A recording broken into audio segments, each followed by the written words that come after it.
Et donc au troisième puits, Isaac s'écrie, le Seigneur nous a libérés, il nous a mis au large, maintenant nous allons prospérer. Maintenant nous allons prospérer. Et je voudrais que quelqu'un puisse entrer dans l'esprit de cette parole.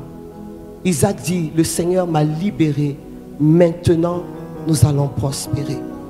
Ce n'est pas demain, c'est maintenant. Parce que justement, lorsque il creuse ce troisième puits, il tisse une alliance avec Dieu.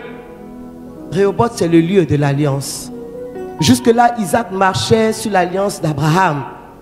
Mais à Rehoboth, il marche sur sa propre alliance.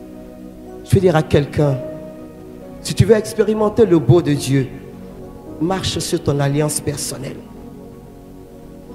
Va jusqu'à tisser une alliance personnelle avec Dieu. C'est là où le Seigneur t'attend. Rehoboth, c'est donc un esprit d'élargissement, d'épanouissement. C'est découvrir le territoire que Dieu a prévu afin que tout ce qu'on touche dans ce lieu porte du fruit.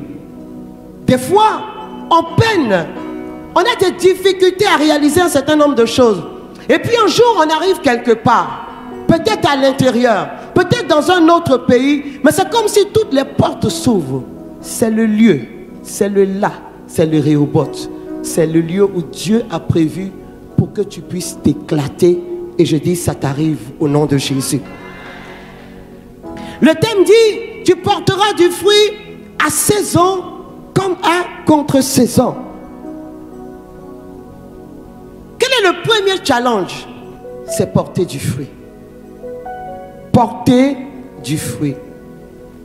Est-ce qu'on peut lire Jean chapitre 15 du verset 1 à 3?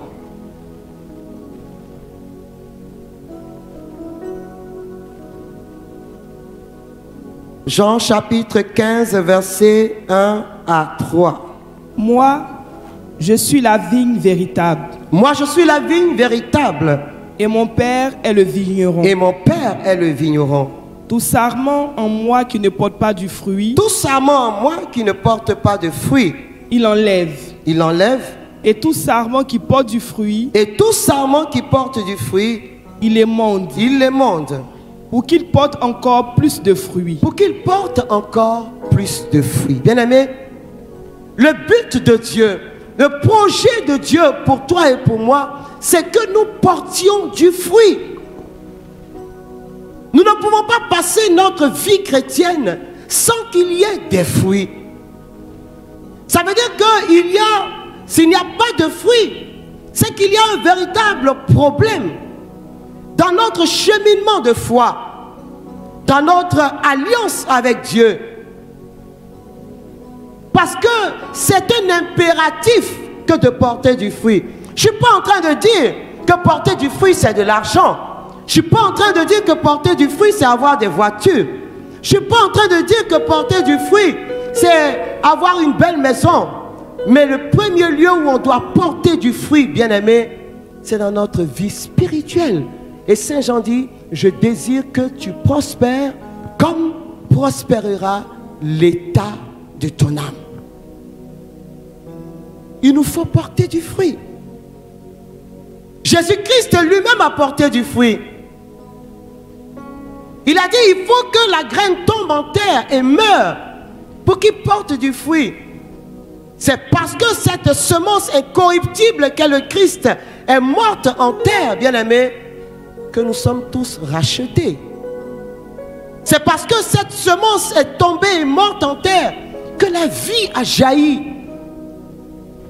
Porter du fruit est une nécessité de foi. C'est une nécessité de foi. Et Jésus nous dit qu'il nous faut porter du fruit.